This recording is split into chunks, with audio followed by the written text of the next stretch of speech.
Good morning, y'all. For this morning, we've moved into chapter 3 in Philippians. We're going to be in verses 1 and 2. They read as follows. Finally, my brothers, rejoice in the Lord. To write the same things to you is no trouble to me and is safe for you. Look out for the dogs. Look out for the evildoers. Look out for those who mutilate the flesh. When he says in verse 1 there, he says, rejoice in the Lord. Again, he's again referring to joy, having joy in the Lord, and proclaiming it, showing it, proving that you have joy in the Lord by acting it out. And he says there at the end of verse 1, to write the same things to you is no trouble to me and is safe to you. Basically what he's saying there is, the things that I said to you before, the things that I've preached to you, the communication that we've had before, it's not troublesome to me to say to you, and it's good for you to hear it. It's helpful for you to hear it again. A lot of times when you're working with someone, you're like, oh, we already went over that. I don't feel like saying it again. It's really good to say it because it's good for you to say it again, to reiterate and to have it sink into your heart, maybe the warnings or encouragement that you've given someone, and it's always good for them to hear it again. Now, you don't want to beat something over someone's head and be nagging, but if you're truly there to encourage them and love them, you need to remind them because they may forget. And it's good for you to remember as well. So what is he saying? Verse 2, look out for the dogs. Look out for the evildoers. Look out for those who mutilate the flesh. This could be a little confusing here. It's pretty obvious on one hand that he's referring to people who are bad, just people who are out for personal gain. Anything bad you can think of, he's saying avoid them. In the Bible, when something's referred to as a dog, it's never good. It's never a good thing because in that culture, it's not like you had domesticated, sweet little Chihuahua or whatever. There's no such thing as a sweet little Chihuahua, as far as I know. They're ugly. Um, Sweet golden retriever. He's not talking about those in the Old Testament and the New Testament. It's a derogatory term. It's someone who cleans up the scraps. It's a mangy, usually wild, not tamed animal that is just not good. It's that person that you don't want to bring home to mom necessarily. Okay, the kind of person that takes advantage of you. Um, Paul is saying, look out for them. Look out for the people who take advantage. Look out for the people who are just there to be fed and don't provide anything else. Look out for the evildoers, people who you know are bad. Keep an eye out for them. Don't have an apathetic hand regarding them. A lot of times it's easy to be like, well, we're all good people. All humans are good people.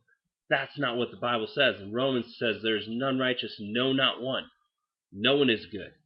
So, um, you know that someone's bad, keep an eye out. It doesn't say to reject them necessarily here, though at different times it says if there's someone doing something wrong, handle them a certain way. Um, but it says to be conscious. Don't let your guard down. And again, look out for those who mutilate the flesh. What that means, we'll get into in the next tomorrow, in the next passage as we look down. Paul will describe about confidence in the flesh and what that means. I'll give you a little quick, concise definition here, though. When he talks about someone who mutilates the flesh, it is in reference to how we relate to the law. Now, the law is God's rules for living that he gave Israel. And Jesus, whenever he refers to the law, he says that the law isn't gone and dead necessarily. It's not that it's gone for good, but that he completes it.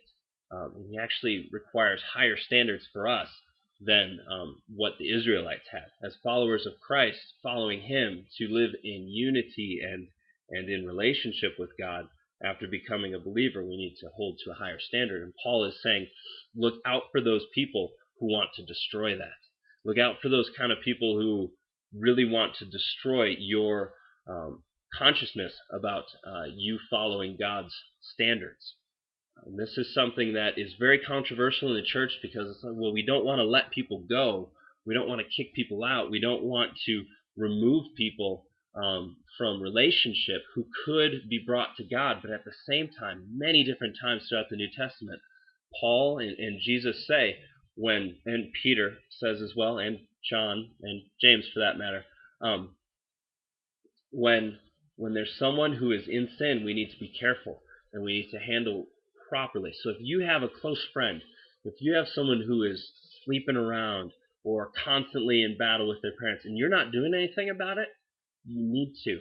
You need to talk to them. You need to confront them about it. There's nothing wrong with confronting. There's everything wrong if your friend is falling away from God. There's everything wrong with not, because you're doing it for them. Confronting them, it should be for them, to bring them closer to God, to bring them back into relationship with God. If you let it go, you are basically saying that their sin is okay.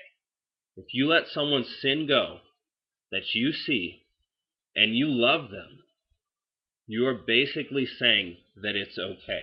It's like being an accessory to a crime.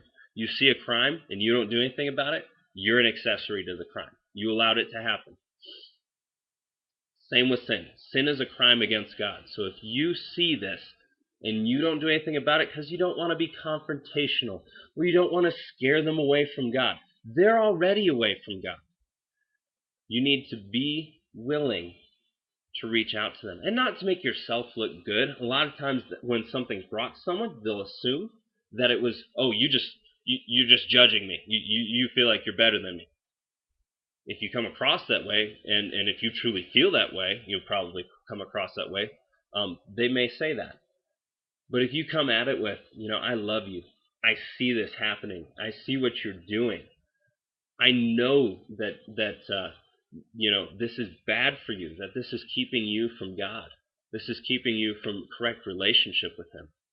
If you come at it from that approach, and if you come humbly as serving them and serving the Lord, they may still react, negatively to it. Most people do when sin is confronted. For most people, the sins that they're in involve an actual idol that they've placed before God. Anything that is placed before God is an idol. Maybe a boy, maybe a girl, maybe an activity. When you confront that, a lot of times they'll react negatively. Or maybe they've just been waiting for someone to point it out. So I hope this is an encouragement. If you have questions about this, if you have relationships like this, feel free to ask us, message us or call us. A lot of you have our phone numbers.